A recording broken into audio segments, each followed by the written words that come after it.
The Our America, Hugh Hewitt, joined now by United States Senator Tom Cotton from Arkansas. Senator Cotton, good Monday to you. Good afternoon, Hugh. Looking forward to a big victory coming up this week from the Golden State Warriors, as I know you are.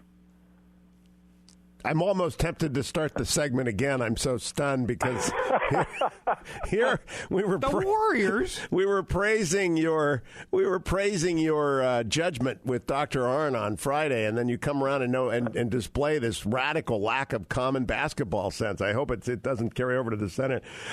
You're not really rooting for the Warriors, are you? Oh, Hugh, I guess I'll root for the Cavs if it'll make you happy. Well, just think. My wife, Some who is not a big basketball fan, she's not a big basketball fan. She asked me last week, can you tell me about who Craig Elo is and what the shot was? Oh, come on. You know, you're going to have to run for national office someday, and you're going to have to carry Ohio, and this tape is forever. So I'm just telling you right now, you got to think long term, Senator Cotton. Now, Senator Cotton, yesterday was not the Senate's finest hour. At this hour, the United States lacks authorities that it had when last we talked to protect the United States, and there's no replacement. When will the shield go back up, to use Star Trek terminology? It is very disappointing that key provisions of the Patriot Act have lapsed, including two provisions that really are not controversial and have not been subject to much debate that allow law enforcement and intelligence officials to use common tools that we've been using against criminals for decades. I wish we had gone to consider the Patriot Act, maybe a month ago, since it did have this deadline of May 31st. But we are where we are. I expect today that we'll have some votes on Tuesday. I hope that we can improve the House bill because as it stands, I cannot support the House bill. The House bill is effectively the same thing as letting these three provisions expire. If those amendments pass, I could consider supporting it, but I'm just very worried that we are trying to fix a problem that doesn't exist, that we are tying the hands of intelligence professionals when we're, as I know it's superfluous to tell your audience, still in a time of war against Islamic terrorists.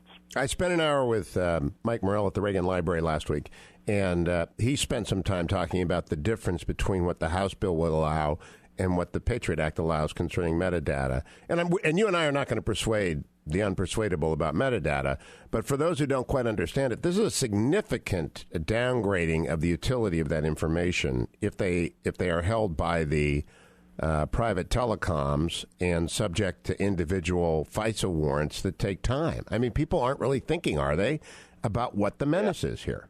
Now, this again, Hugh, in my opinion, the House bill is not much different than simply letting Section 215 of the Patriot Act expire. And it actually is maybe worse because it includes other unwise changes to other parts of the Patriot Act. But if you will, let me speak to the audience about what the program does. No one is listening to their telephone calls. No one is reading their emails. Metadata is very simply the record of a phone call. So take this phone call. It'll have the phone number from which I called, your phone number, the time of our call, and the duration of our call. It will not include any personally identifiable information. It won't say Tom Cotton or it won't say Hugh Hewitt. And it'll just have, billions and billions of records of such calls. To actually search that data, NSA officials have to get a court order from the FISA court. And there are very, very robust safeguards anytime a search is conducted. It is impossible to search that data in an abusive manner. That's why there's not been a single incidence of verified abuse by these NSA officials. There's only a few dozen of them, and I've met with them personally, and they are dedicated Americans who don't stay up at night trying to think about how they can invade your privacy. They stay up at night thinking how they can stop America from suffering another mass casualty attack. And that is I told people at the beginning of the show, my first job off of the D.C. Circuit Court of Appeals was as a special assistant to two attorneys generals with the portfolio to review the FISA warrant applications before they went in for his signature. And the amount of effort that goes into determining the necessity for those applications and the court's review of them is extraordinary. But all this depends upon some level of knowledge about counterintelligence, Senator Cotton, that the American public doesn't have, or at least a slice of it doesn't have. And as a result, fear has been used to manipulate them into fear of the government, which is because of the IRS abuses and because of the Department of Justice abuses. I blame the president, really, for this situation because they've lost trust in the government. Yeah, Hugh, let me disagree with you slightly. I believe public opinion is actually far ahead of elite political opinion on this question. Most people with whom I speak in Arkansas want our intelligence agencies to have the tools they need to keep us safe. You did see a decline in support for programs like Section 215 in the aftermath of the traitorous Snowden disclosures. But in the last 2 years, as Americans have seen their fellow citizens getting their heads cut off or the soldiers of our allied countries being burned alive, it has reminded them that we are still at war with Islamic jihadis, and our intelligence agencies need the tools necessary to keep us safe. This program is essential. It's not a silver bullet, but there is no silver bullet in intelligence. It's like having a good football team. You need a good passing game, and you need a good running game, and you need a good defense. They all work in harmony to win the game, just like intelligence tools, whether it's the Section 215 program or satellite imagery or human intelligence, work in harmony to keep this country safe. There is a silver bullet in the NBA, and his name is LeBron. But before we run out of time, I got to ask you about the Russian fighter jet buzzing near our destroyer today. That just happened. What do you think is going through Putin's mind here?